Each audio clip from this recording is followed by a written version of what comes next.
Hi everyone and welcome to BloomrPulse, where we discuss and do a deep dive into the multifaceted experiences of living in Singapore. Once again, my name is Royce Lee, your host and content creator, and we have three fabulous guests right here for our episode. Hi! Let's Hi. introduce ourselves, yes? Yeah, my name is Kader. I'm a radio jockey from MediaCorp Oli 968. Hi, I'm Ashton. I'm a content creator and I mainly talk about food, but I also run my own sustainable fashion business. And I'm Juhi. I'm currently a student, but also I do content creating at the side. Yes, Yeah. fabulous, amazing. And as you know, Singapore is approaching our 58th birthday. Yes. Very mature and wise age already, right? Yes. Getting But there. still young, still young. Still young, okay? So we're gonna chat about our life as a Singaporean and the rich diversity that we are part of. So tell us, how is it like living in Singapore? I think I would say I'm very proud. If you saw the news yesterday, Singapore now holds the strongest passport. So they've been yes, fighting with right. Japan for the longest time, and It then wasn't now, and it is now. yeah, it is now. I'm so proud of it. I kept posting about it. I think for me, like being a Singaporean, I'm very happy that I have access to a lot of good food. Yes. Like, I Yeah. perpetually can eat something different every single day. Yeah. And it's good. Yeah. For me as a Singaporean, I feel that we are very secure. We have a home. Because when you travel out to other countries, you see that certain people that they don't have a simple living space. So I'm very happy that we have a HDB to live in. We have good food. We have parents. We have so many things to do in Singapore. In a multicultural, diverse country, right? We can learn a lot. So I'm very proud. Actually. Nice. And I'm most proud to be a Singaporean because of Singlish. Oh. Because it's like one language that unites us all, no matter where we go in a different country. Like I just came from Taiwan, but whenever I travel to like a tourist spot, right, I always hear a Singlish. I'll be like, oh my god, Singaporean. No lah. Yeah, no lah, Where's the yeah. locker? Where's the locker? Yeah, but it's like, although it's always like not a proper English language, but Yeah. to us it feels like home. I feel like Unique to us. so unique to us. And whenever we order like a hawker food, like just this one. It's like very short and fast and efficient. Yeah, you're right. Because like you mentioned about hawker, right? I was thinking that day, this realization came when I was asking myself, why am I calling everybody uncle and auntie? You know, when you go to a coffee shop, uncle, can I have one coffee? Auntie, thank you, auntie. Then I realized that it's very much ingrained that we see everyone as family in Singapore. You don't see that in other countries, where they're calling each other uncle and auntie. Only in Singapore, we dare to call uncle and aunties because we feel that though there's Chinese, Malay, and Indians, we are all one family. It's somehow got ingrained in us. Yeah, so something, an identity which I realized. Yeah, I feel like our hawkers are very smart. They have the ability to speak like multiple languages. Oh, yeah. Wherever you are, like they can converse with you, explain what it is, what you want, that kind of thing. So I think it's very interesting. And for the food, any like most unique food that you like lean towards when you order? Most unique food. Like what's like the most Singaporean like food? Most Singaporean food, I mean, the politically correct answer is rojak. Oh. We always say, Singaporeans are like rojak. But if I was to order one single thing, right, it would be nasi padang. I love rendang and the culture that it brings and the spices that we have here. Because it kind of ties back to like where Singapore started. So I think a lot of the spices came from like locally, regionally, and they kind of tied into how the flavors are. Nice, Juhi? I think for me it would be chicken rice. Oh my god, I'm gonna say chicken rice. It's like wherever I go, I just came back from Europe. I try to find there's no chicken rice anywhere else in the world. Don't have. And even if there is, right, they probably charge like $100 for the chicken rice. It doesn't even taste like the Singapore chicken It rice. doesn't. When I was in US, like we found like a Singapore store. Yeah, chicken rice was like $50. We walked in, we were like, never mind, it's okay, we go back home and eat. It's like I learned how to cook myself. Yeah. What about you? For me, I would say roti prata lah. Because though you can get it in Malaysia, but the uniqueness in Singapore is the curry, the fish curry. We have a very unique way to eat prata where you'll pour the curry on top of the prata. As NS boys, the way you eat the prata, very, very unique. So the curry and the prata is very unique for me. Oh my god, and talking about like food, right? Food in army is totally different. Oh yeah. I know. bro. It's a bit like unique for us, but do you think that national service is necessary? Definitely for me, I will start by myself, is yes, because I was directionless. Like I didn't know which direction, what to do in my life. So it's only national service which gave me the discipline and made me realize that my passion is towards media. Because I did a lot of studies during my, right, when you're in the bunk, Then you just you're like- thinking about life, you don't have a girlfriend, Then suddenly like, what am I Hey, going to do you in have a life? lot of free time, man. Yeah. No, usually because when I was in BMT, right, it was raining all the way. There was one time, 1 week, no PT, So there was a time I realized that, hey, this is what I'm going to do in my life. And national service creates the bonding. At the same time, it gives you that patriotism towards Singapore. Yeah, for sure. Though we are safe, there's no war, but preparing it is also very essential for us. Yeah. I think another interesting part about NS is like, it kind of is a level playing ground. No matter who you are, where you're from, whatever race, that kind of thing, you go in, you're all the same. You all start at the same point. Yes. All of them are everyone's bald. botak. You like each other. Same point, same point. Like, Yes. yeah. Like, so nobody can sort of have like an upper hand or a different thing. You all go through the tough times, the good times together. You celebrate the same things. And I think it's kind of nice because then you get to mingle with people that you don't usually mingle with. Yeah. That creates another whole bunch of connections Correct. apart from like Brotherhood. school or whatever, brotherhood, that kind of thing, yeah. So, Julie, how was your national service? Yes. Would you volunteer Yes. for national service? Yes. I actually thought about it. But then I realized it was 2 years, so I was like, never mind. I realized in that 2 years I could be You get a higher making pay babies. Yeah, right. Do you know that when I was in BMT, there was a particular school just for girls to come in? Oh, yeah. Everybody I like, know. To try, is it? No, I mean, they they're sign like on. the- They have a they're sign sign on. on, yeah. Oh, right. Yeah, But- when they march past them, Yeah, they're like, everybody- whoa! Everybody like, whoa! No, they are the gung ho ladies lah. Yes, You don't yes, dare to yeah. go to them also. But definitely what's unique about national service for like Singaporean males is like a common experience that you get Yes. to experience together for 2 years. And Yes. after that, you'll be like, oh wow, Yeah. I've done this before. So next time when you go to university, you'll be like, oh, in national service, I did this, I did that. Then you Yeah. can like have common topics, right? I mean, carrying an M16, SAR 21. Your wife, I mean, your wife. yeah. So you only use that when you're playing Counter Strike, you see. But this is like real life Real life. fighting, It gives you that kind of manhood, You become better. Though it's not highly recommended to take a gun and I mean, Within the premise of a camp. Yes. Yeah. I mean, we don't want to do that lah. Definitely, I don't want to be carrying a gun. And, Very safe, very safe. Yeah, one. safe lah. So it's unique lah. And of course, like talking about like overseas, like your traveling experiences. Have you ever like been to overseas for like a prolonged period of time, and then you come back home, you're like, oh my god, I really miss Singapore. Bro, for me, it was during NS. I went to Taiwan. I love Taiwan because the place is huge, different, but it's a campsite lah. You don't get to see much. That's when I realized that, oh my God, Singapore is unfamiliar territory. At the same time, the food was also different for me, and at the same time, I was somehow scared in Taiwan because we don't know what's going to happen, right? It's only when I landed back in Singapore I realized that, oh my God, we really live in a very secure country. There's something about this air, this space that gives you the comfort. So that's my realization when I was in NS. Yeah, I think for me, it's maybe more so traveling. I think sometimes like you get to see really different things. I think one of the most memorable things was like I was in Thailand and we were driving past a tuition center, and then he said they're teaching Singapore mathematics. Oh, wow. Like our mathematics is so good, right? Cool. It has a You mean range too of its difficult? own, man. it's like they have to copy the level that we are going Right. at, So like I think there's a very iconic part of Singapore also. And of course, like you were saying, like the whole infrastructure of like when you come back from other countries, you see how efficient we are. Yeah. Things that we don't really think about, we take for granted. Or like even how clean our roads are. Like we have literal Even washrooms. Yeah, like washrooms. Any washroom in Singapore, honestly, you walk in, it's still usable. Yeah, lah. usable. Usable. How about you? For me, would be like, it wasn't a long trip, but I was in Bali and I got robbed there. Ooh. I got robbed by like 5 guys. They took my phone away, and then obviously I ran off because I was so scared. Like Wait, afterwards, 5 guys only to rob one phone? yeah, They need to be more efficient than that. I did. Okay. No, but like they're like the locals there, and then Okay. I went to the police station. And the police just laughed at me and say, "Oh, there's nothing that they can do about No. Or like they don't about even it." bother, Yeah, in Singapore, it's like even if you accidentally drop like a tissue paper on the floor, Yeah. the Yeah. whole Singapore will come after you. They're like, please pick up and throw away. Yeah,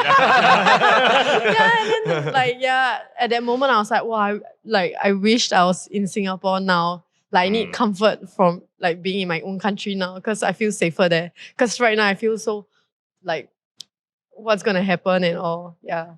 Because I went for a solo trip there. So I was alone. Oh. Yeah. More, in the end, do you find the phone back? Yeah. Nope.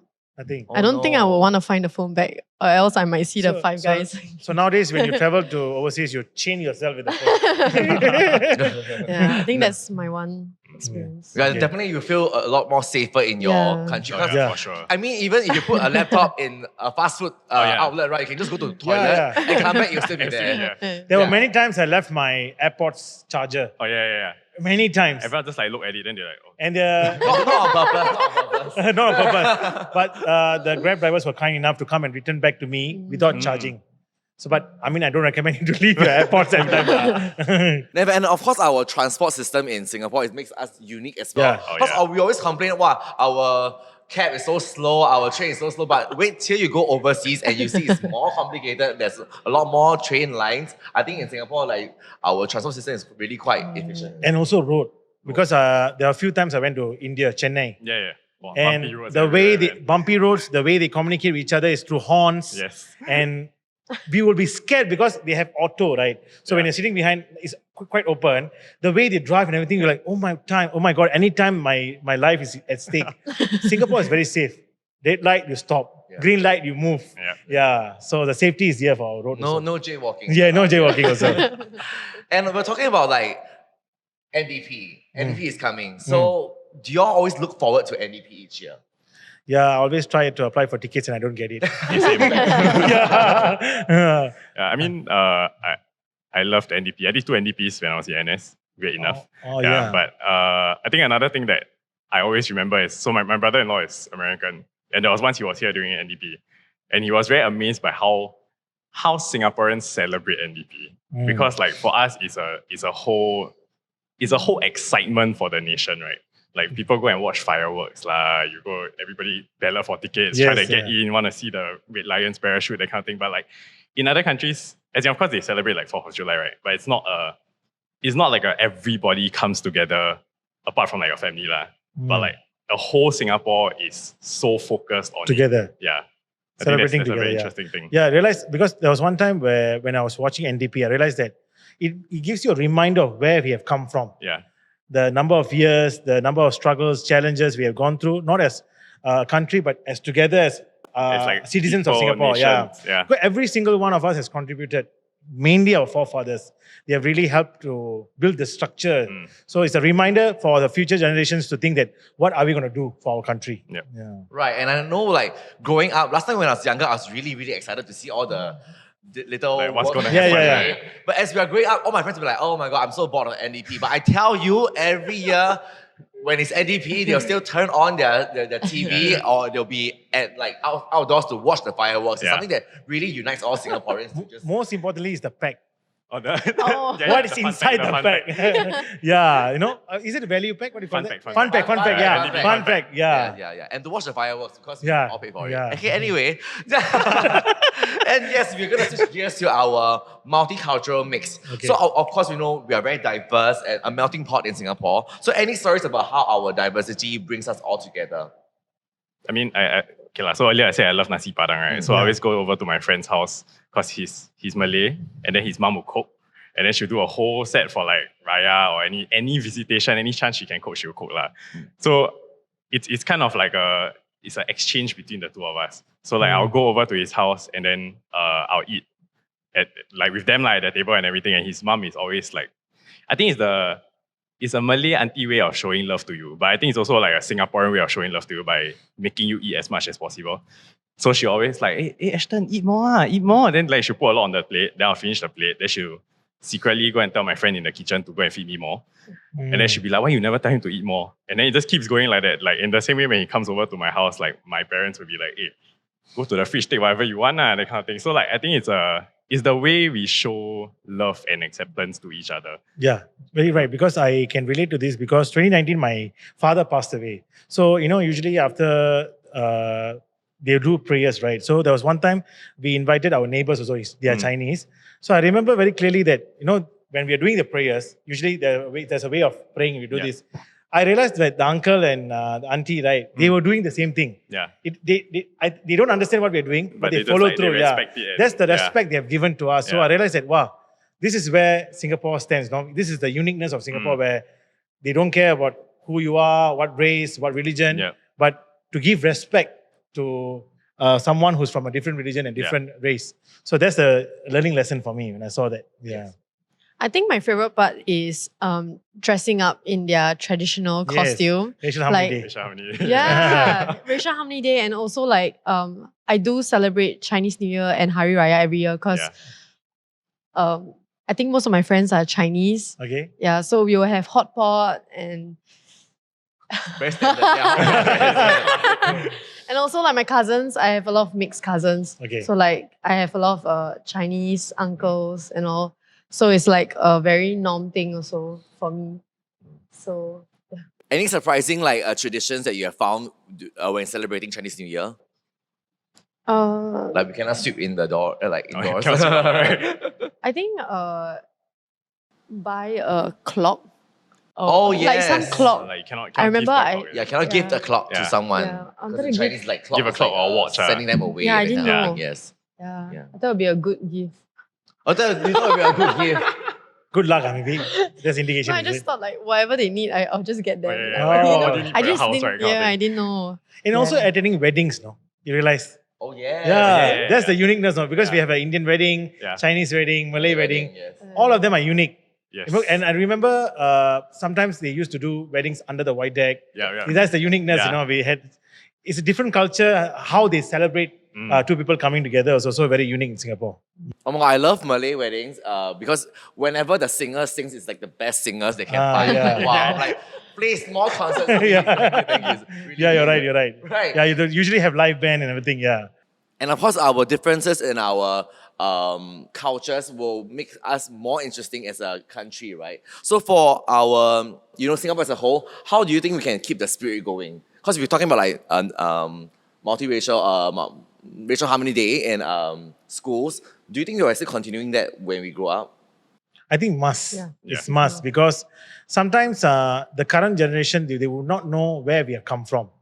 Because sometimes it tend to be, there'll be difference in opinions because we look differently. Yeah. So sometimes what our fathers taught us or forefathers taught us, right, that should be imparted and also passed through the next generation because it's because of these differences that we have grown together as a country.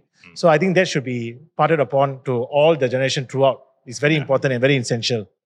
I think at times as we grow up, right? So like racial harmony day, but I Yeah. think sometimes people move towards racial tolerance. Yes. It's like we go backwards a bit, then we Ah. don't really want to understand each Correct. other. Correct. Like my close group of friends are very open. Like we all come from different races, different religions, Background, everything, yes. different backgrounds. And then we'll just directly ask each other, like, hey, your practice, why you all doing this? Like, why does your faith pray this way? Or why do you all burn things? Why do you all pray to God? That kind of thing. So I think to be able to have those conversations in our everyday lives is very important. Important, yes. Yes, I think it's important to have like really close friends that are Yeah, like, from different yes. backgrounds because then that's where you feel comfortable to ask them like, is it okay if I Yeah. say this? Is it okay if Yeah. I do that? And they know you're not doing it to like attack them. or Yes, anything. definitely. Yeah, Because correct, you- yeah. You're in a very safe space with your close friends. Correct. Because like once you do that, maybe in a public setting, maybe it can be misconstrued to be a bit of a insensitive. Yeah. Correct. Also, like I like how like the government put in a lot of effort in like the small little details, like your neighbors. Like there's a certain number Like the of quota. the quota. Yes. So my neighbor right beside me, he's Malay, and then there's Chinese. So like during Hari Raya, they will actually send food, and Oh, then yeah. they will invite us to the house. Correct. It's just side by side. And also during Deepavali, I will send all my neighbors like food. It's just during the festival, like by default, also you'll be seeing them celebrate. All their family come over, and it's like a growing up thing, Correct. So you'll be exposed to all these, and then I always decorate the outside with like the rice and all, right? And then they'll be like they'll be like seeing and they'll ask me a lot of questions about Very what is this intrigued, for? yeah. Yeah, they'll be very intrigued about it. So I like that about like Singapore. Like the government actually thought through every single small details, like even like the playground where it's outdoors where all of us can just meet, all the kids meet each other like from different races and all these kind of little things. Actually, wow, mad respect. Like, Right. so little, but it makes a difference. Really, and talking about like cultural exchange, are there any like programs, or do you think that are enough programs in Singapore to encourage that? For example, someone shared right just now Yeah. that when you were younger, you used to visit different places of worship. Oh yeah. I think that was not done during my period. My period was like when I was growing up in the 90s, right? We had Singapore kindness movement. But I think that should be done. Like, there's a cultural exchange where you can go to a different places Like of place of worship to worship, understand how they pray, what is their culture and everything. That gives you a more understanding. But as a human being, you tend to understand more about your fellow human beings also. Yeah. Yeah, I think Singaporeans have a fear of going into each other's place of worship. Yeah. I don't know why, but it's a thing. Yeah. Like, Sensitive lah. Yeah, sensitive. Everyone's just like, can What should I do? How? But like, I think if we do have more of that, like people might be more open to sort of like understanding each other. Yes. And realizing like why we do certain things. Yeah. Yeah. Like in my case, my dad is a pastor. Okay. So like, a lot of my friends initially have that fear when they meet my family. They're like, "Oh, is your dad going to preach to me the first thing when he say hello?" But like, no lah. I mean, obviously not lah. Like wherever you go, nobody's gonna like first word that comes out. Hey, you want to come to church with me? Yeah. Yeah. What he says is correct because when I come from an Islamic background, right? But when I was growing up, I had friends who are Christians, who are Hindus. So when I go to a church, when I go to a temple, even Chinese temples, I realize the similarities we have in terms of religion or culture. And how you There's some respect. uniqueness, How you respect Hey, it. wow, what we do here, they do it in this way, in this religion. Like you can see You understand, Then as a human being, you grow also. Right, and something interesting for me was when I was walking past like Kampong Glam last month, there's actually a few student groups that came to talk to me like, oh, do you actually know what this means, or what this cultural thing stands for? Because I think there's a lot of like initiatives like cultural walks in Little India, Chinatown, Kampong Glam that maybe Singaporeans are so used to it and they don't want to like go for it anymore. So I think maybe more Singaporeans can actually just sign up for this kind of cultural walks to really appreciate and learn about different cultures. To remember again. Yeah, to remember again. Because we see it every day, right? Let's go Arab Street to eat makan. Yes, exactly. So how about like supporting each other to make our society a little more welcoming for everyone, even for tourists to Singapore? Do you think that Singaporeans are friendly? I think people. Actually, we are, Yeah, people always seem to say Singaporeans are like very friendly as tourists lah. But I think the other part of it is like between Singaporeans. between Singaporeans, different thing.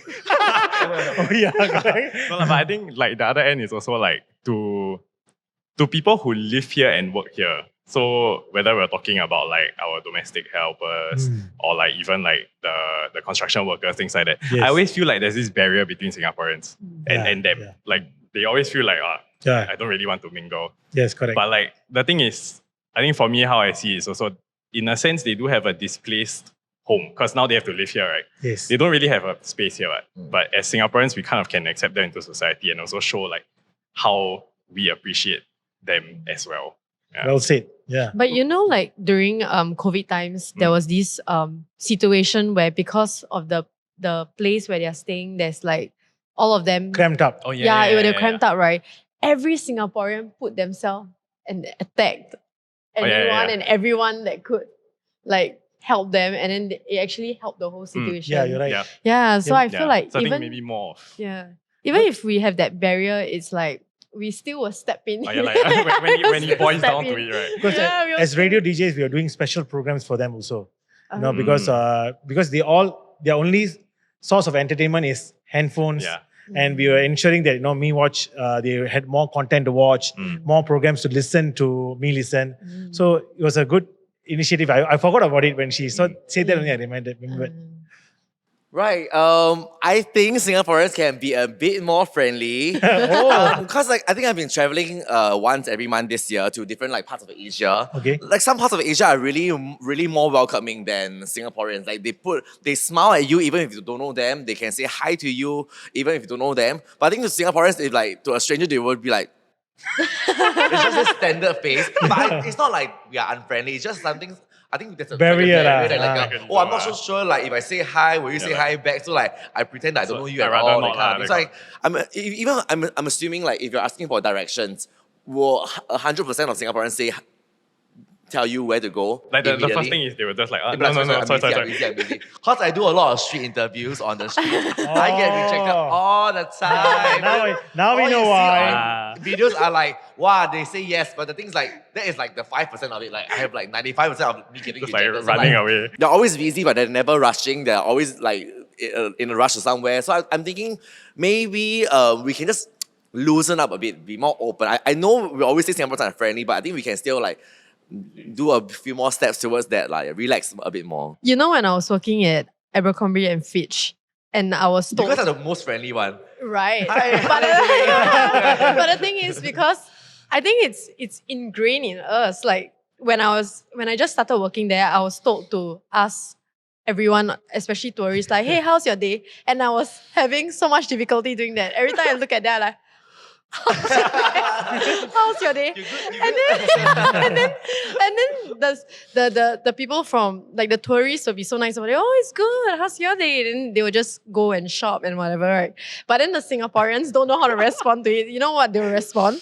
They will actually come up to me and tell me how's really their day. They're like, oh yeah, it was very bad. And then there was a traffic jam. And then, yeah, they don't know how to reply to that. They don't know that it's just a gesture. A greeting, right? yeah. Yes. It's so funny. Oh They my get very God. personal.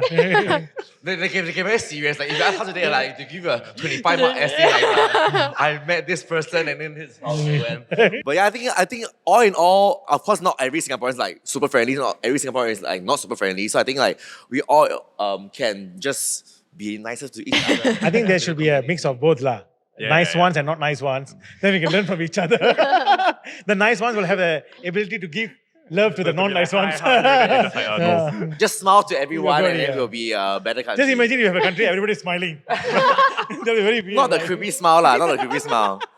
And of course, this has been a really fruitful conversation. And hopefully, we will work towards being a better Singapore. And once again, happy 58th birthday to Singapore. Yay! Happy birthday, Singapore! Let's keep more meaningful conversations going. And once again, my name is Royce. My name is Kader. I'm Ashton. I'm Juhi. And thank you for joining us on BloomrPulse. Please like, subscribe, and follow us on our channel. And please join us back next time for more. See ya!